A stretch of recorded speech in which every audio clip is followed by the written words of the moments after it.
മായം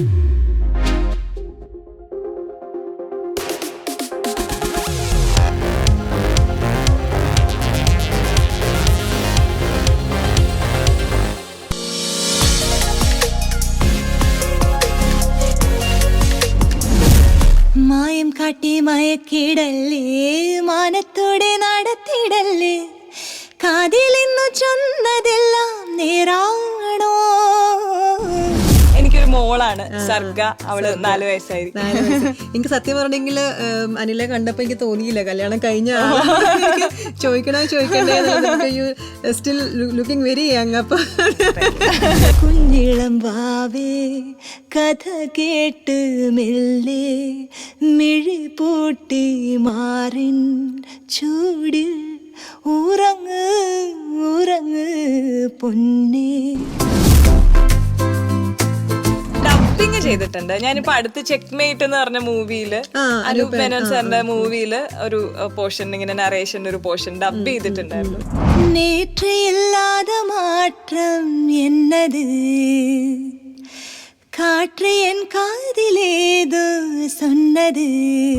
എന്റെ ഏറ്റവും വലിയ സപ്പോർട്ട് എന്ന് പറയുന്നത് എന്റെ ഹസ്ബൻഡാണ്, രോഹിത്. രോഹിത് IT-യിലാണ് വർക്ക് ചെയ്യുന്നത്. എന്നാൽ തന്നെ ഞാൻ പറഞ്ഞ പോലെ IT ആദ്യം വർക്ക് ചെയ്തോണ്ടിരുന്നിട്ട് പാട്ട് മെയിൻ ആയിട്ട് എടുക്കാനുള്ള ഒരു സപ്പോർട്ട് എന്ന് പറയുന്നത് എനിക്ക് ഹസ്ബൻഡിന്റെ കയ്യിലാണ്.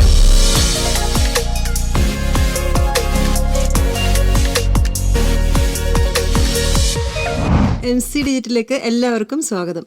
ഇന്നത്തെ നമ്മുടെ ഗസ്റ്റ് ഹിറ്റ് മൂവിയായ ARMലെ കിളിയെ എന്ന പാട്ട് പാടിയ പ്ലേബാക്ക് സിംഗർ അനില രാജീവാണ്. നമുക്ക് അനില രാജീവിനെ സ്വാഗതം ചെയ്യാം. ഹലോ. ഹായ്. ഹലോ, എന്തൊക്കെയുണ്ട് വിശേഷം? സുഖമായിരിക്കുന്നു. ഇപ്പൊ എനിക്ക് തോന്നുന്നു അനില ഇപ്പൊ നല്ല എയറിലായിരിക്കും അല്ലെ? കിളിയെ എന്നുള്ള പാട്ട് എവിടെ നോക്കിയാലും ആ പാട്ടാണ് ഇപ്പൊ ട്രെൻഡിങ് സോങ് ആയിട്ട് പോയിക്കൊണ്ടിരിക്കുന്നത്. എങ്ങനെയുണ്ട് ആ ഒരു എക്സ്പീരിയൻസ് ഒന്ന്? മുന്നേ പാട്ടുകൾ പാടിയിട്ടുണ്ടെങ്കിലും ശരിക്കും കിളിയാണ് ഒരു ബിഗ് ബ്രേക്ക് എന്ന് പറയുന്നത് ഈ ഒരു സോങ് ആണ്. എല്ലാരും തിരിച്ചറിയാൻ തുടങ്ങിയതും സോങ്ങാണ് വന്നു. ഇപ്പൊ പിന്നെ ഒരുപാട് പേര് അവരുടെ സ്നേഹം റീൽസ് ചെയ്തും ഈ പാട്ടിന്റെ തന്നെ കവേഴ്സ് ചെയ്തും ഒക്കെ ഇങ്ങനെ ഷെയർ ചെയ്യുന്നുണ്ട്, എന്നെ ടാഗ് ചെയ്യുന്നുണ്ട്. ടീമിലുള്ള എല്ലാവർക്കും വളരെ സന്തോഷം. എനിക്ക് തോന്നുന്നു ഇൻസ്റ്റാഗ്രാം തുറന്നാൽ തന്നെ ഈ പാട്ടാണ് ഇങ്ങനെ പോയിക്കൊണ്ടിരിക്കുന്നത്. ഈ പാട്ടിന്റെ റീൽസ് ഒരുപാട് വരുന്നുണ്ട്. പിന്നെ ഞാൻ പാടിയ പോർഷൻ വെച്ചിട്ടും ഒരുപാട് റീൽസ് വരുന്നുണ്ട്, കവേഴ്സും. അതുപോലെ തന്നെ മൂവിയിലെ പോലെ തന്നെ ഷൂട്ടൊക്കെ ചെയ്ത് അങ്ങനെ അത്രയും എഫർട്ടൊക്കെ ഇട്ട് ചെയ്യുന്നുണ്ട്. അപ്പൊ ഇതൊക്കെ കാണുമ്പോ, എല്ലാവരുടെയും സ്നേഹം കാണുമ്പോ ഒരുപാട് സന്തോഷമുണ്ട്. എങ്ങനെയാണ് ആ മൂവിയിലേക്കുള്ള ഒരു കോള് വന്നത്? ഈ മൂവിക്ക് വേണ്ടി ഇതിന്റെ കമ്പോസർ ദിബു നൈനാൻ തോമസ് ആണ്. ദിബു ചേട്ടന് വേണ്ടി ഞാൻ മുന്നേയും വർക്ക് ചെയ്തിട്ടുണ്ട്. നദി എന്ന് പറഞ്ഞ തമിഴ് മൂവിയില് ഒരു 2 years മുന്നേ പോകാതെ എന്ന് പറഞ്ഞൊരു സോളോ ഒരു സോങ് പാടിയിട്ടുണ്ട്. അപ്പോ ദിബു ചേട്ടന് വേണ്ടി ഈ മൂവിയിൽ ഞാൻ കുറച്ച് വർഷങ്ങൾക്ക് മുന്നാണ് ഒരു ട്രാക്ക് പോലെ ഈ പാട്ട് പാടിയിട്ടുണ്ട്. അപ്പൊ ഈ പാട്ടും പിന്നെ വൈക്കം വിജയലക്ഷ്മി ചേച്ചി പാടിയ അങ്ങ് വാനക്കോണില്, ഇത് രണ്ടും ഞാനിങ്ങനെ ട്രാക്ക് പോലെ പാടി വെച്ചിരുന്നു. അപ്പൊ അതിന്റെ ട്രാക്കും പാടിയിട്ടുണ്ട്. അതിന്റെ ട്രാക്ക് പാടിയിരുന്നു. അപ്പൊ എനിക്കൊന്ന് ഫിലിമിന്റെ ഷൂട്ട് പർപ്പസിനൊക്കെ ആയിട്ട് മേ ബി ഇനിഷ്യലി അത് യൂസ് ചെയ്തിട്ടുണ്ടാവും. അപ്പൊ അത് കഴിഞ്ഞിട്ടാണ് ഈ അടുത്തിടയ്ക്ക് ആണ് ഇതിന്റെ ഫൈനല് പാടാൻ ഇങ്ങനെ എന്റെ വോയിസ് തന്നെ വെക്കുന്നതും. അങ്ങനെ അത് 5 ലാംഗ്വേജസിൽ പാടാൻ പാടി. അത് ഭയങ്കര ഒരു വലിയൊരു അച്ചീവ്മെന്റ് ആണ്. അപ്പൊ ഈ ഓരോ ലാംഗ്വേജിലും പാടുമ്പോ ആ പ്രൊനൗൺസിയേഷനും കാര്യങ്ങളൊക്കെ എങ്ങനെയാണ്? ദിബു ചേട്ടന്റെ ഭാഗത്തുനിന്ന് അവരുടെ ടീം, അവരുടെ സൂപ്പർവൈസർ ഉണ്ടായിരുന്നു ചാരു ഹരിഹരൻ. പുള്ളിക്കാരിയുടെ ഇവരുടെ എല്ലാവരുടെയും ഒരു സപ്പോർട്ട് ഭയങ്കരമായിരുന്നു. ഓരോ ലാംഗ്വേജിനും അതിന് 5 ലാംഗ്വേജ് ഏതൊക്കെയായിരുന്നു? തമിഴ്, ഹിന്ദി, കന്നഡ, തെലുഗു, പിന്നെ മലയാളം. ഈ തെലുഗു ഒക്കെ നേരത്തെ എവിടെയെങ്കിലും തെലുഗു ഞാൻ പാടിയിട്ടുണ്ട് മുന്നേയും. സിക്കാഡ എന്ന് പറഞ്ഞ മൂവിയില് തെലുഗു. പിന്നെ അല്ലാണ്ട് വേറെ ഹിന്ദി വർക്ക്സും ആഡ്സും ഒക്കെ അങ്ങനെ തെലുഗു ഒക്കെ പാടിയിട്ടുണ്ട്. അറിയാം ലാംഗ്വേജ് ആയിട്ട് കുറച്ചെങ്കിലും ഒരു മുന്നേ പാടിയിട്ടുണ്ട്. എന്നാലും ഓഫ് കോഴ്സ് നമ്മൾ ഒരു ലാംഗ്വേജ് എടുക്കുമ്പോ അതിന് മാക്സിമം നീതി പുലർത്തി പ്രൊനൗൺസിയേഷനും ഒക്കെ നോക്കി തന്നെയാണ്. അപ്പൊ അതിന് ഇവരുടെ സൈഡിൽ നിന്ന് ഒരുപാട് ഹെൽപ്പ് ചെയ്തിട്ടുണ്ട്. പിന്നെ ഹിന്ദിയിലും ഉണ്ട്. ഹിന്ദിയില് അഭയ് ജോധ്പൂർക്കറിന്റെ കൂടെയാണ്. ബാക്കി തമിഴ്, തെലുഗും കപിലിന്റെ കൂടെയാണ്. പിന്നെ മലയാളത്തിൽ നമുക്ക് എല്ലാവർക്കും അറിയാം KS ഹരിശങ്കറിന്റെ കൂടെയാണ്. അതിന്റെ ഒരു 4 വരി എന്ന് വെച്ചാൽ നമുക്ക് തുടങ്ങാം. മായം കാട്ടി മയക്കിടല്ലേ, മാനത്തോടെ നടത്തിടല്ലേ, കാതിലിന്നു ചൊന്നതെല്ലാം നേരാണോ? നിന്നെ മാത്രം ഓർത്തിരുന്ന് കനവുകൾ കോർത്തെടുത്ത് പുടമുറി കാത്തിരിക്കും നാടൻ പെണ്ണാണ് അഴകേ ചങ്കുല തുളയ്ക്കണ ചോദ്യം ഇതെന്ത്, തീയിരിക്കണോ രാധിയുമെന്ത്, നമ്മൾ രണ്ടും രണ്ടായെന്നാൽ ലോകം തീരില്ലേ. ചിയോതി കാവിലെത്തി വിളക്ക് കൊളുത്തി നാടറിഞ്ഞൊരു താലിയും കെട്ടി കയ്യിൽ കയ്യും കോർത്തും കൊണ്ടേ കൂടെ കൂട്ടും ഞാൻ. മഴവിൽ ചന്തമേ നീ എൻ സ്വന്തമേ, തന്താനേ തന്താനേ തന്നാനേ. Beautiful song. നന്നായി പാടി. എന്ന് അത് പറയാലോ, അത് പാട്ട് തന്നെ ഭയങ്കരമായിട്ട് ഹിറ്റ് ആയിക്കൊണ്ട് മുന്നോട്ട് പോയിക്കൊണ്ടിരിക്കുകയല്ലേ. ഇനിയിപ്പോൾ നമുക്ക് എന്താ പറയുക, ചെറുപ്പത്തിലോട്ട് ഒന്ന് പോയി കഴിഞ്ഞിട്ടുണ്ടെങ്കിൽ എങ്ങനെയാണ്, എപ്പോഴാണ് പാട്ട് പഠിക്കാൻ ഉള്ളൊരു? പാട്ട് എനിക്കൊന്ന് കൊച്ചിലേ തൊട്ട് എന്റെ അമ്മയാണ് ശരിക്കും വീട്ടില് പാട്ട് പാടുന്നത്. അമ്മ പാടില്ല? അമ്മ പാടും. പക്ഷെ അമ്മയ്ക്ക് അങ്ങനെ അന്നത്തെ കാലത്ത് ഈ പറഞ്ഞ പോലെ എല്ലാരെയും പാട്ട് പഠിപ്പിക്കാനോ അതിന്റെ ഫോർമൽ ആയിട്ടുള്ള ട്രെയിനിങ്ങോ അങ്ങനെയൊന്നും ഇല്ലായിരുന്നു. പക്ഷെ അമ്മയും എന്റെ വീട്ടിലെ അപ്പൂപ്പനും ഒക്കെ ഞാൻ പാടും എന്നുള്ളത് കുഞ്ഞിലെ എന്നെ തിരിച്ചറിഞ്ഞ് അങ്ങനെ ചെറിയ പാട്ടുകൾ പഠിപ്പിക്കാനും പാട്ട് ക്ലാസ്സിന് കർണാട്ടിക് മ്യൂസിക് എനിക്കൊന്ന് പാട്ട് പഠിക്കാൻ ചേർത്തൊരു 3ാം ക്ലാസ് ആ ഒരു ടൈമിലൊക്കെയാണ്. അപ്പൊ അങ്ങനെ എന്റെ ആലപ്പുഴ വിധു സാറിന്റെ അടുത്താണ് ആദ്യമായിട്ട് പഠിച്ചു തുടങ്ങിയത്. അപ്പൊ അത് കഴിഞ്ഞ് ഒരു 10th വരെ പാട്ട് പഠിക്കലും ഇങ്ങനെ യുവജനോത്സവത്തിന് പോകല്, അങ്ങനത്തെ ഗന്ധർവ സംഗീതം, അങ്ങനത്തെ കുറെ പാർട്ടിസിപ്പേറ്റ് ഒക്കെ ചെയ്യുമായിരുന്നു. അത് കഴിഞ്ഞ് പിന്നെ കുറച്ച് സീരിയസ് ആയിട്ട് എഞ്ചിനീയറിങ്ങിനൊക്കെ പോയി. അപ്പൊ കുറച്ചൊരു ബ്രേക്ക് കാര്യങ്ങളൊക്കെ വന്നു. പിന്നെ അത് കഴിഞ്ഞ് പഠിച്ചുകൊണ്ടിരിക്കും. അത് കഴിഞ്ഞിട്ട് പിന്നെ ജോബായി. അതെല്ലാം കഴിഞ്ഞ് കുറച്ചാള് ജോലി IT ജോലിയൊക്കെ ചെയ്ത് കഴിഞ്ഞിട്ട് പിന്നെയാണ് എനിക്ക് ചെന്നൈ പോയി കഴിഞ്ഞിട്ടാണ് മ്യൂസിക് മെയിൻ ആയിട്ട് എടുക്കണം എന്നുള്ള പ്രൊഫഷനാക്കി എടുക്കണം എന്ന് വിചാരിക്കുന്നത് ചെന്നൈ പോയിട്ട് ആ ഒരു സമയത്താണ്. അതിന് മുന്നേ തന്നെ ആക്ച്വലി ഞാൻ റിയാലിറ്റി ഷോസിലൊക്കെ അമൃത സൂപ്പർ സ്റ്റാറിന്റെ ഒക്കെ ഫൈനലിസ്റ്റ് ആയിരുന്നു. അപ്പൊ അത് 2014 അങ്ങനെയൊക്കെ. അപ്പൊ അങ്ങനെ പിന്നെയാണ് മെയിൻ ആയിട്ട് എടുക്കുന്നതും അങ്ങനെ അതിനു വേണ്ടി പരിശ്രമിക്കുന്നതും. ഫൈനലിസ്റ്റ് ആയിരുന്നു അല്ലേ? ശരി. ആ ഒരു ജേണി എങ്ങനെ ഉണ്ടായിരുന്നു? അത് വളരെ നല്ലൊരു ജേണിയായിരുന്നു. അതില് ശരത് സാർ ആയിരുന്നു വൺ ഓഫ് ദ ജഡ്ജ്, പിന്നെ അൽഫോൺസ് സാറ്, പിന്നെ മഹത്തി മാം.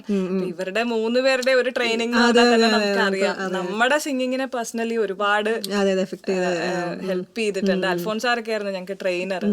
വളരെ നല്ലായിരുന്നു. ഒരുപാട് കണ്ടസ്റ്റൻസ് അല്ലേ? അതെ, ഒരുപാട് കണ്ടസ്റ്റൻസ് ഉണ്ടായിരുന്നു. അതിന്റെ ഇതിൽ നിന്നാണ്. കൊച്ചിയിൽ വെച്ചിട്ടുണ്ടായിരുന്നു? അത് ട്രിവാൻഡ്രത്ത് വെച്ചിട്ടായിരുന്നു. അപ്പൊ ആ സമയത്ത് അനിൽ എന്താ ചെയ്യണ്ടായിരുന്നു? ഞാനപ്പോ വർക്ക് ചെയ്യാൻ തുടങ്ങിയ സമയമായിരുന്നു.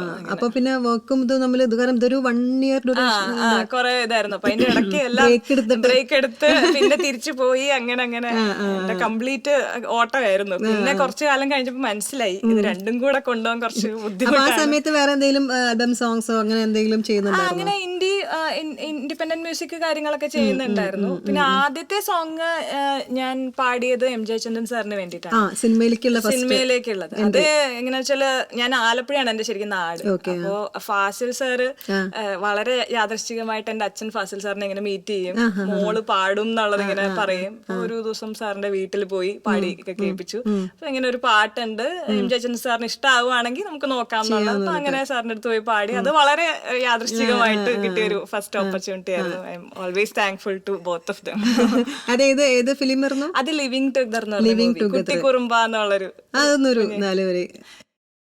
ഒളിച്ചിരിക്കണ കണ്ട് നീ ചിരിച്ചിരിക്കണ കേട്ട് കള്ളക്കാക്ക നോട്ടം കണ്ണിൽ കൊണ്ട് റിങ്ക റിങ്ക റിങ്ക റിങ്ക ചക്കരക്കുട്ട കുട്ടിക്കുരങ്ങ റിങ്ക റിങ്ക റിങ്ക അമ്പടെ വീര ചിങ്കിരിവാല റിങ്ക റിങ്ക റിങ്ക. ഇങ്ങനെ പോകുന്നൊരു പാട്ടായിരുന്നു. ഒരു ഫൺ കുട്ടികളുടെ ഒരു ഒരുപാട് കാലം മുന്നേ. അത് കഴിഞ്ഞിട്ട് പിന്നെ ഏതായിരുന്നു? അത് കഴിഞ്ഞ് പറഞ്ഞ പോലെ ഒരു ബ്രേക്ക് ആയിരുന്നു. പിന്നെ ഞാൻ ചെന്നൈയില് പോയിട്ട് അവിടെ വെച്ചിട്ടാണ് ഞാൻ മ്യൂസിക് മെയിൻ ആയിട്ട് എടുക്കുന്നത്. അവിടെ ചെന്നൈ പഴനി മാഷ് എന്ന് പറഞ്ഞിട്ട് വിജയ് സേതുപതി സാറിന്റെ ഒക്കെ പ്രൊഡക്ഷനിലുള്ള ഒരു മൂവിയാണ്. അതില് സോങ്സ് പാടിയിട്ടുണ്ട്. പിന്നെ ഹിപ് ഹോപ്പ് തമിഴ് പുള്ളിയുടെ ഫസ്റ്റ് എൻട്രി എനിക്ക് തോന്നുന്നു സോങ് ആയിട്ട് ഒരു എൻട്രി അങ്ങനെയാണ്. പിന്നെ അല്ലാണ്ട് ഇൻഡിപെൻഡന്റ് കുറെ സോങ്ങുകളും ആഡ്സും ജിംഗിൾസും അങ്ങനെ കുറെ പാടുന്ന ഭക്തി ഗാനങ്ങളൊക്കെ പാടിയിട്ടുണ്ട്. ഡിവോഷണൽ സോങ്സ് ഒക്കെ പാടിയിട്ടുണ്ട്. പിന്നെ ഹിപ് ഹോപ്പ് തമിഴ് തമിഴയുടെ കൂടെ അസോസിയേറ്റ് വർക്ക് ചെയ്തിട്ടുണ്ട്, പിന്നെ ദിബുചേട്ടന്റെ കൂടെ അസോസിയേറ്റ് വർക്ക് ചെയ്തിട്ടുണ്ട്. അങ്ങനെ അവിടെ ചെന്നൈയിലുള്ള കുറെ ആർട്ടിസ്റ്റുകളായിട്ട് അവിടുന്ന് മിക്ക ഒരുപാട് പേരെ പരിചയപ്പെടാനും അല്ലേ കുറച്ച് പരിചയങ്ങളൊക്കെ ഉണ്ടായി. പിന്നെ നാട്ടിലേക്ക് വന്ന് കൊച്ചി ബേസ്ഡ് ആയിട്ട് ഇപ്പൊ കൊച്ചിയിലാണ് സെറ്റിലാണ്. ഇപ്പൊ സ്റ്റേജ് ഷോസ് ഒക്കെ ചെയ്തിട്ടുണ്ടോ? ചെയ്തിട്ടുണ്ട്.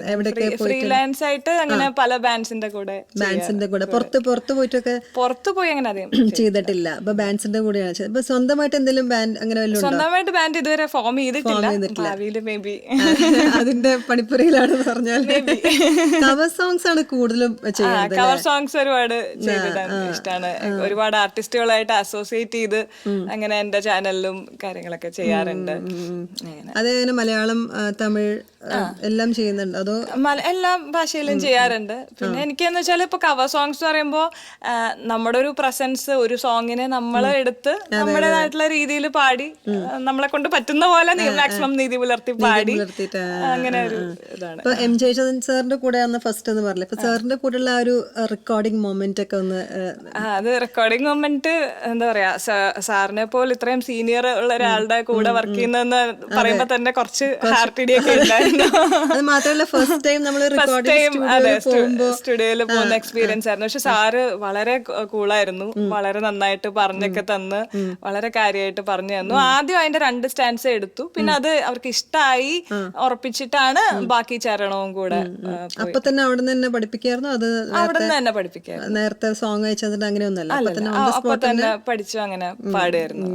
അപ്പൊ നമ്മുടെ ഈ ഫസ്റ്റ് സോങ് നമ്മള് തിയേറ്ററിലൊക്കെ വരുമ്പോ ഉള്ളൊരു എന്താ പറയാ ഭയങ്കര മൊമെന്റ് ആണല്ലോ അത്. കണ്ണൊക്കെ നിറഞ്ഞു. അതല്ലേ, എല്ലാരും കൂടി പോയി കണ്ട് നമ്മുടെ സോങ് നമ്മൾ അത്രയും ഒരു ഡ്രീം കം ട്രൂ മൊമെന്റ് ആണല്ലോ ആ സമയത്തുള്ള ഒരു എക്സ്പീരിയൻസ്. എനിക്ക് ഓർമ്മയുണ്ട്, എനിക്കൊന്ന് എറണാകുളത്ത് തന്നെയാ വന്ന് കണ്ടിരുന്നേ. അപ്പൊ തിയേറ്ററിൽ എന്റെ ഒരു കൂട്ടുകാരിയൊക്കെ ആയിട്ടാണ്. അപ്പൊ എന്റെ സോങ് ഇങ്ങനെ പ്ലേ ചെയ്യാൻ തുടങ്ങിയപ്പോ ആദ്യമായിട്ടാണല്ലോ നമ്മള് കണ്ണൊക്കെ നിറഞ്ഞു പോയി. വല്ലാത്തൊരു മൊമെന്റ് ആയിരുന്നു. ഇപ്പൊ തമിഴ് പിന്നെ വേറെ ഒന്നും തമിഴ് പിന്നെ ചെയ്തിട്ടില്ല അല്ലെ? പാട്ട് ഇപ്പൊ ജി.വി. പ്രകാശ് സാറിന് വേണ്ടി തങ്കല എന്ന് പറഞ്ഞ മൂവിയില് കട്ടായി ഗാന എന്ന് പറഞ്ഞ അതിന്റെ ഒരു ഹിന്ദി വേർഷൻ പാടിയിട്ടുണ്ടായിരുന്നു. അത് ഒന്ന് तेरी चूड़ियों की खनक तन्ने नन्नाने गोरी तन्ने नन्नाने जैसे फसल कटे है सा फसल कटे झका झक तन्ने नन्नाने ताने नन्नाने होई तन्ने नन्नाने ताने नन्नाने फसलों का तू धनी किससे है यहाँ कम तू किससे यहाँ कम हर जो बोलेगा हाय सा जो बोलेगा वो मैं लूंगी सुन ले रे बालम वो मेरे बालम अरे ओ मेरे बालम. അങ്ങനെ പോകുന്നൊരു നല്ലൊരു കൊയ്ത്ത് പാട്ടാണ്. കൊയ്ത്ത് പാട്ട് പോലത്തെ പാട്ടില്ല. അത് ഏത് മൂവി എന്നാ പറഞ്ഞത്? തങ്കല. വിക്രം സാറിന്റെ. ഓ ശരി ശരി. നല്ലൊരു ഫ്ലോ ഉണ്ട് ആ പാട്ട്, നല്ല രസത്തിൽ. ഇത് ഇങ്ങനെ തന്നെയാണോ ഇതിന്റെ? അതെ അതെ, ഇതിന്റെ ത്രൂ ഔട്ട് സോങ് ഞാനും ഐഡിയ ശാസ്ത്രങ്ങളിൽ തന്നെ പാടിയിട്ടുള്ള റോഷൻ എന്ന് പറഞ്ഞിട്ടുള്ള ചേട്ടനും കൂടെയാണ് ഈ പാട്ട് പാടിയിരിക്കുന്നത്. ശരി ശരി. ഇപ്പൊ ഫ്രണ്ട്ഷിപ്പ് ഒക്കെ ഇപ്പം ഐഡിയ ശാസ്ത്രനെ ഏത് വർഷമായിരുന്നു അത്? അമൃതയില്? ഞാൻ അമൃതയില് 2014. ആ ഒരു ആ ഫ്രണ്ട്ഷിപ്പ് ഇപ്പോഴും മെയിൻറ്റെയിൻ കുറെ പേരൊക്കെ ഇപ്പോഴും കോണ്ടാക്ടും കാര്യങ്ങളൊക്കെ ഉണ്ടല്ലേ? ശരത് സാറിനെയൊക്കെ ഇപ്പോഴും ഇടയ്ക്കിടയ്ക്ക് സെഷൻസിനൊക്കെ കാണാറുണ്ട്. അൽഫോൺസ് സാറിനൊക്കെ ഫ്രണ്ട്ഷിപ്പ് ഒക്കെ അതേപോലെ തന്നെ മെയിൻറ്റെയിൻ ചെയ്യുന്നുണ്ട്. നിങ്ങൾക്ക് ഇപ്പൊ വാട്സ്ആപ്പ് ഗ്രൂപ്പ് ഒക്കെ ഉണ്ടാവും, അതിലൊക്കെ സംസാരിക്കാറൊക്കെ ഉണ്ടോ? എല്ലാരും അങ്ങോട്ടും ഇങ്ങോട്ടും അവരുടെ കാര്യങ്ങളൊക്കെ ഷെയർ ചെയ്യാറൊക്കെ ഉണ്ട്. അപ്പാർട്ട് ഫ്രം എന്താ പറയാ ഈ സിംഗിങ് അല്ലാണ്ട് പിന്നെ എന്താ വേറെ ഹോബീസ് ഒക്കെ ഉള്ളത്? മെയിൻ സിംഗിങ് തന്നെയാണ്, വേറെ അങ്ങനെ പ്രത്യേകിച്ച് അല്ല. എന്തെങ്കിലും പെയിന്റിങ്ങോ അല്ലെങ്കിൽ റീഡിങ് അല്ലെങ്കിൽ പിന്നെ ഇൻസ്ട്രുമെന്റ്സ് എന്തെങ്കിലും ഒക്കെ വായിക്കാറുണ്ടോ? ഒന്നുമില്ല, അങ്ങനെ വായിക്കാറില്ല. ഫുൾ ടൈം സിംഗിങ് തന്നെയാണ്.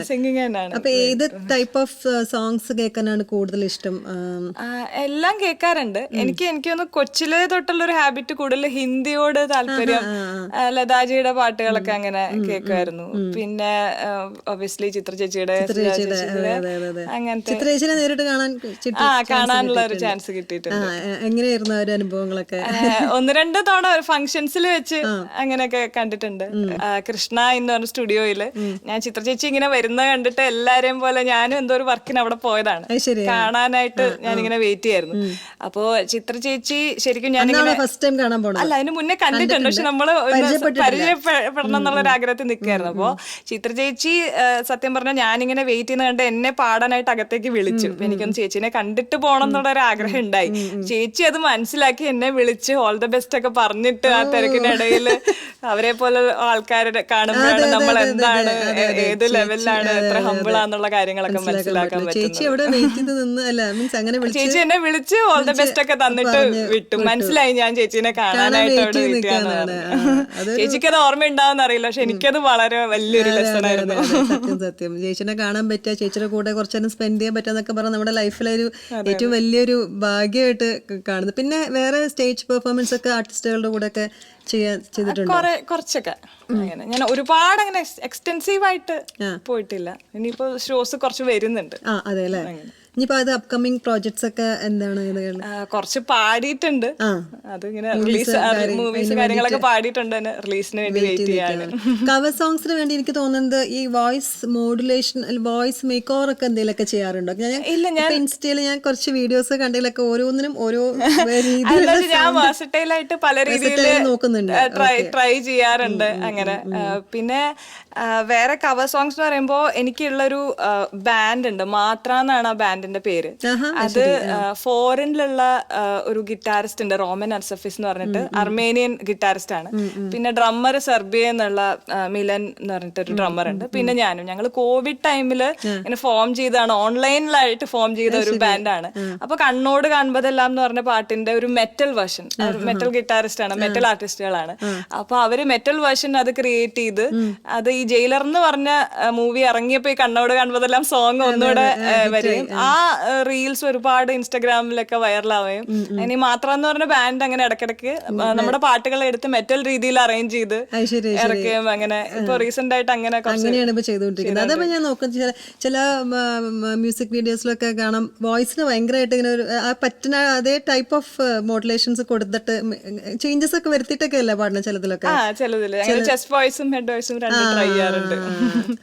എയർമില മറ്റേ ഹിറ്റ് സോങ് ഉണ്ടല്ലോ, അങ്ങു വാണക്കോണി, അതില് ആ പാട്ട് ഒന്ന് അതിന്റെ ട്രാക്ക് പാടിയതല്ല? അതിന്റെ ഇനിഷ്യൽ ഒരു സ്ക്രാച്ച് വേർഷൻ ഞാൻ പാടിയിട്ടുണ്ടായിരുന്നു. അതിന്റെ ട്രാക്ക് പാടിയതൊന്നും നമുക്കൊന്ന് ഒരു 4 വരി കേൾക്കാം. അങ്ങ് വാനക്കോണില് മിന്നി നിന്നൊരമ്പിളി, അമ്പിളി കലയ്ക്കുള്ളില് ചോര കൺമുയൽ,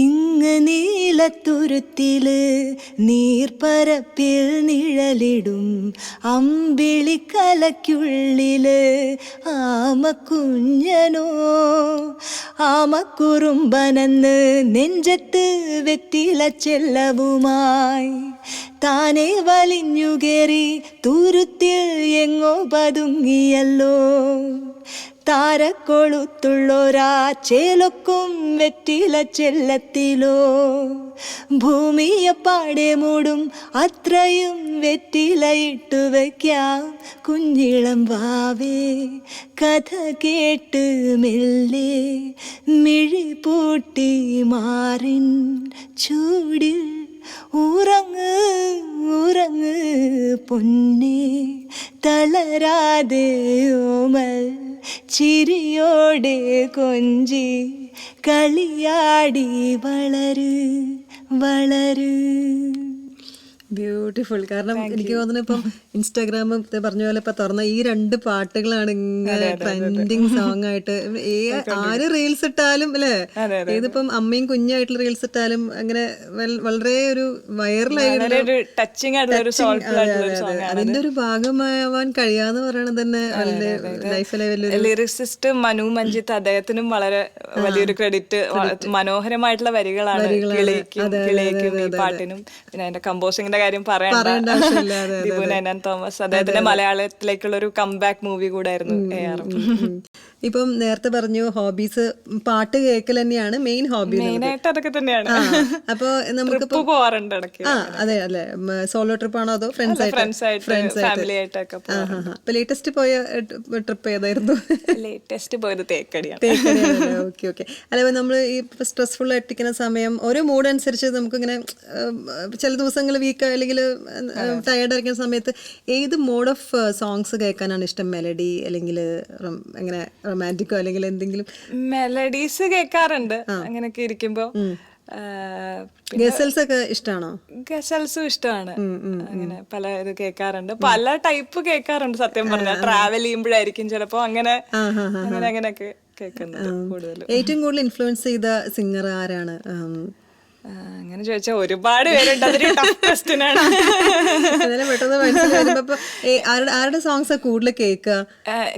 എനിക്ക് തോന്നുന്നു എനിക്ക് കൂടുതൽ ഇൻഫ്ലുവൻസ് വന്നിട്ടുള്ളത് സുജാത ചേച്ചിയുടെ എന്ന് തോന്നുന്നു. എന്റെ സിംഗിങ്ങില് ഒരുപാട് പേര് പറഞ്ഞിട്ടുണ്ട്, ഒരു ചെറിയ ഇൻഫ്ലുവൻസ് തോന്നിയിട്ടുണ്ടെന്ന് പറഞ്ഞിട്ടുണ്ട്. അങ്ങനെ നോക്കുകയാണെങ്കിൽ സുജാത ചേച്ചിയുടെ ഏത് പാട്ടാണ് പെട്ടെന്ന് മനസ്സിലേക്ക് ഓടി വരുന്നത്? പെട്ടെന്ന് ഓടി വരുന്നത് ഞാൻ എവിടെ ചോദിച്ചാലും പാടുന്നത് നേത്രമില്ലാതെ മാത്രം. തമിഴ് நேற்று இல்லாத மாற்றம் என்னது, காற்று என் காதிலேதோ சொன்னது, இதுதான் காதல் என்பதா, இளமை பொங்கிவிட்டதா, இதயம் சிந்திவிட்டதா, சொல் மனமே. நேற்று இல்லாத மாற்றம் என்னது, കാറ്റ് എൻ കാതിലേതോ സന്നത്. നിർത്താന്ന് വിചാരിച്ചില്ലേ പാടണോ? கடவுள் இல்லை என்றேன் தாயை காணும் வரை, கனவு இல்லை என்றேன் ஆசை தோன்றும் வரை, காதல் சுவையொன்று சொன்னேன் உன்னை காணும் வரை, கவிதை வரியின் சுவை அர்த்தம் புரியும் வரை, கங்கை நீரின் சுவை கடலில் சேரும் வரை, காதல் சுவை ஒன்றுதானே காற்று வீசும் வரை, நேற்று இல்லாத மாற்றம் என்னது, காற்று என் കാതിലേതോ സന്നത്. അസലായിട്ടുണ്ട്. എനിക്ക് തോന്നുന്നു സുജാത ചേച്ചി പാടി വെച്ച പോലെ തന്നെ അതേ ഒരു ജസ്റ്റിസ് കൊടുത്തിട്ടുണ്ട്. ഇപ്പൊ എനിക്ക് കേൾക്കുമ്പോൾ വോയിസും ഏകദേശം സിമിലാരിറ്റി ഉണ്ട്. അപ്പൊ ഫ്രണ്ട്സും അല്ലെങ്കിൽ ആരൊക്കെയോ പറഞ്ഞതൊക്കെ കറക്റ്റ് തന്നെയാണ്. ഹിന്ദി സോങ്സ് കേൾക്കാറില്ലേ? കേൾക്കാറുണ്ട്. എല്ലാ ആരാണ്? ഞാൻ എന്താ പറയാ, കുഞ്ഞിലെ തൊട്ട് കേട്ടു വന്നിരിക്കുന്നത് ലതാജിയുടെ സോങ്സ് ഒരുപാട് കേട്ടിട്ടുണ്ട്. അപ്പൊ ശരിക്കും പി സുശീലാമ്മയുടെ സോങ്സ് കേട്ടിട്ടുണ്ട്. ഈ വോയിസ് എന്തെങ്കിലും പ്രത്യേക വല്ല ടിപ്സും ഉണ്ടോ വോയിസ് എന്തെങ്കിലും ചെയ്യാൻ വേണ്ടിട്ട്? മീൻ എന്താ പറയാ, സ്വന്തമായിട്ട് എന്തെങ്കിലും ചെയ്യുന്നുണ്ടോ? വാമപ്സ് അങ്ങനെ പ്രാക്ടീസ് അങ്ങനെയൊക്കെ ചെയ്യാറുണ്ട്. പിന്നെ നല്ല വോക്കൽ ടെക്നിക്സ് നമ്മള് വോയിസ് മെയിൻറ്റെയിൻ ചെയ്യാൻ വേണ്ടിട്ട് ഇപ്പൊ തണുത്ത വെള്ളം കുടിക്കാതിരിക്കുക, അങ്ങനെ അങ്ങനെ ഒത്തിരി തണുത്തത് കഴിക്കാറില്ല. വല്ലപ്പോഴും കൊതിയാകുമ്പോഴൊക്കെ കഴിക്കാറുണ്ട്. ഒരുപാട് റെസ്ട്രിക്ഷൻസ് വെക്കാറില്ല. ഒരു ഇതെല്ലാം കഴിക്കാറുണ്ട്. അതിനിടയ്ക്ക് എനിക്ക് ചോദിക്കുന്നുണ്ടായിരുന്നു, മോഡലിംഗ് അങ്ങനെ എന്തെങ്കിലും ചെയ്യുന്നുണ്ടായിരുന്നോ? ചെയ്യുന്നുണ്ടോ? മോഡലിംഗ് ആയിട്ടില്ല. ഇത് കാരണം വരുന്ന എന്തെങ്കിലും ഓപ്പർച്യൂണിറ്റീസ്, ഷൂട്ട്, അങ്ങനത്തെ കാര്യങ്ങളൊക്കെ ചെയ്യാം. ഈ സിംഗിങ് മാത്രല്ലാണ്ട് ഡബിങ് ചെയ്തിട്ടുണ്ട്. ഞാനിപ്പോ അടുത്ത് ചെക്ക്മേറ്റ് എന്ന് പറഞ്ഞ മൂവിയില്, അനൂപ് മേനോൻ സാറിന്റെ മൂവിയില് ഒരു പോർഷൻ, ഇങ്ങനെ നറേഷന്റെ ഒരു പോർഷൻ ഡബ് ചെയ്തിട്ടുണ്ടായിരുന്നു. പിന്നെ അങ്ങനെ കുറച്ച് കാര്യങ്ങളൊക്കെ ഷോർട്ട് ഫിലിംസിനൊക്കെ ഡബിങ് ചെറിയ രീതിയിൽ ഇഷ്ടമാണ്. ആക്ടിങ് ഇഷ്ടമാണോ? ആക്ടിങ് അങ്ങനെ കാര്യമായിട്ട് ചെയ്തിട്ടില്ല. 1-2 ഇതിലൊക്കെ തല കാണിച്ചിട്ടുണ്ട്. എന്റെ ഫ്രണ്ടിന്റെ തന്നെ ഒരു ഷോർട്ട് ഫിലിമിലൊക്കെ. അങ്ങനെ ഒരു ചാൻസ് ഒക്കെ വന്നു കഴിഞ്ഞിട്ടുണ്ടെങ്കിൽ നെക്സ്റ്റ് സ്റ്റെപ്പ് എന്നുള്ള രീതിയിൽ പാട്ട് തന്നെ ആയിരിക്കും. പാട്ട് തന്നെയാണ് മെയിനായിട്ട് കൊണ്ടുപോകാൻ ആഗ്രഹിക്കുന്നത്. മലയാളത്തിൽ വേറെ ഏതാ ഫേവറേറ്റ് ആയിട്ടുള്ള സോങ് ഇപ്പൊ പെട്ടെന്ന് പറഞ്ഞു കഴിഞ്ഞാൽ പാടാൻ പറ്റിയത്? എനിക്ക് കമ്പോസർ ജസ്റ്റിൻ വർഗീസിന്റെ നനവേറെ തന്നിട്ടും എന്ന് പറഞ്ഞ സോങ് വളരെ ഇഷ്ടം. അത് നനവേറെ തന്നിട്ടും മുറ്റത്തെ പൂമൊട്ടിൽ പുഞ്ചിരി വിരിയാഞ്ഞതെന്തേ? വെയിൽ വന്നു തലോടിയിട്ടും ഭൂമിയെ മൂടുന്ന മഞ്ഞളമായാഞ്ഞതെന്തേ? ഒരു കുഞ്ഞു നോവി വഴികളിൽ വന്നോ? ഒരു മൗനം ഇവിടെ പിറന്നോ? ഒരു കുഞ്ഞു നോവി വഴികളിൽ വന്നോ? ഒരു മൗനം ഇവിടെ പിറന്നോ?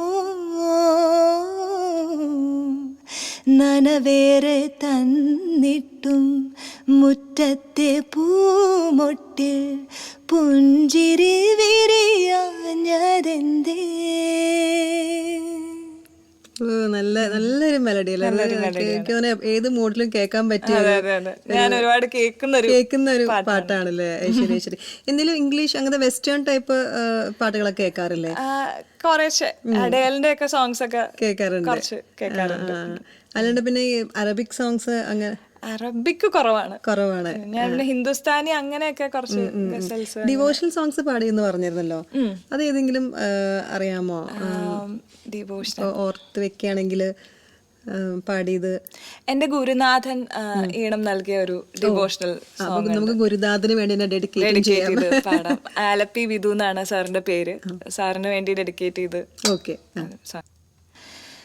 കിടങ്ങാമ്പറമ്പിലമ്മേ ഭുവനേശ്വരി, മുല്ലക്കലമ്മതൻ പ്രിയ സോദരി. കിടങ്ങാമ്പറമ്പിലമ്മേ ഭുവനേശ്വരി, മുല്ലക്കലമ്മതൻ പ്രിയ സോദരി. പിച്ചകപ്പൂ പോലെ നിൻ മാനസം, ഭക്തരും മലരാകുമീ നടയിൽ. പിച്ചകപ്പൂ പോലെ നിൻ മാനസം, ഭക്തരും മലരാകുമീ നടയിൽ. കിടങ്ങാമ്പറമ്പിലമ്മേ ഭുവനേശ്വരി, മുല്ലക്കലമ്മതൻ പ്രിയ സോദരി. ഇത് എന്താ പറയാ നിങ്ങളുടെ? അതെ, അവിടെ ആലപ്പുഴയിലുള്ള അമ്പലമാണ് കിഴങ്ങാമ്പറമ്പിൽ ശ്രീ ഭഗവതി ക്ഷേത്രം. അപ്പൊ ആ ക്ഷേത്രത്തിന് വേണ്ടി എന്റെ ഗുരുനാഥൻ ചെയ്ത പാട്ടാണ് അത്. അമ്പലത്തില് പ്ലേ ചെയ്യാറുണ്ട്. വളരെ നല്ല ഫീലാണ്. നമ്മൾ ചിലപ്പോ തൊഴുതോണ്ട് നിൽക്കുമ്പോഴൊക്കെ ഇങ്ങനെ പ്ലേ ചെയ്യുമ്പോ ഞാനത് ആലോചിക്കായിരുന്നു. നമ്മളത് ചെല്ലുമ്പോ തന്നെ അമ്പലത്തിൽ നമ്മുടെ പാട്ട് ബാക്ക്ഗ്രൗണ്ടിൽ വരാന്ന് പറയുമ്പോ അത് നന്ദി പറയും. അതെ അതെ സത്യം സത്യം. കുടുംബത്തെ കുറിച്ചൊന്നും പറഞ്ഞില്ലല്ലോ. അതെ, എന്റെ ഏറ്റവും വലിയ സപ്പോർട്ട് എന്ന് പറയുന്നത് എന്റെ ഹസ്ബൻഡാണ് രോഹിത്. രോഹിത് IT-ലാണ് വർക്ക് ചെയ്യുന്നത്. എന്നാൽ തന്നെ ഞാൻ പറഞ്ഞ പോലെ IT ആദ്യം വർക്ക് ചെയ്തോണ്ടിരുന്നിട്ട് പാട്ട് മെയിൻ ആയിട്ട് എടുക്കാനുള്ള ഒരു സപ്പോർട്ട് എന്ന് പറയുന്നത് എനിക്ക് ഹസ്ബൻഡിന്റെ കയ്യിൽ നിന്നാണ് കിട്ടിയത്. പിന്നെ ഒബ്വിയസ്ലി എന്റെ അച്ഛൻ, അമ്മ എല്ലാരും കുഞ്ഞിലെ അവരാണ് എന്നെ എല്ലാ കോമ്പറ്റീഷൻസിനും പാട്ട് പഠിക്കാനും എല്ലാത്തിനും സപ്പോർട്ടായിട്ട് കൊണ്ടുവരുന്നത് അവരാണ്. സോ അവർക്കാണ് എന്റെ എന്റെ സിബ്ലിങ് ചേട്ടനുണ്ട്. ചേട്ടൻ IT-ആണ്. ചേട്ടൻ പാടില്ല, ബാഡ്മിന്റൺ കളിക്കാറുണ്ട്. ഹസ്ബൻഡ് പാട്ട് ആസ്വദിക്കും. പിന്നെ സപ്പോർട്ടും മതിയല്ലോ. സപ്പോർട്ട്. പിന്നെ എനിക്ക് നന്ദി പറയേണ്ട എന്റെ ഒരു ഫ്രണ്ട് ഉണ്ട്, മ്യൂസിഷ്യൻ തന്നെയാണ്, വിഷ്ണു അനിൽ എന്ന് പറഞ്ഞിട്ട്. അപ്പോ എന്റെ മിക്ക കവർ സോങ്സും അങ്ങനത്തെ പ്രൊഡക്ഷൻ ഒക്കെ ചെയ്യുന്നത് വിഷ്ണു ആണ്. എന്റെ ഒരു ഗൈഡൻസ്, എല്ലാ പാട്ട് ട്രൈ ചെയ്യൂന്നൊക്കെ എന്നെ എപ്പോഴും ഗൈഡ് ചെയ്യുന്നത് വിഷ്ണു ആണ്. വിഷ്ണുവിനും ഈ അവസരത്തിൽ താങ്ക്സ്. കാരണം അങ്ങനെ ഒരു ഫ്രണ്ടും കൂടെ നമുക്ക് ബാക്ക് സപ്പോർട്ട് കിട്ടുക എന്നൊക്കെ പറയുന്നത് തന്നെ വലിയൊരു ഭാഗ്യമാണ്.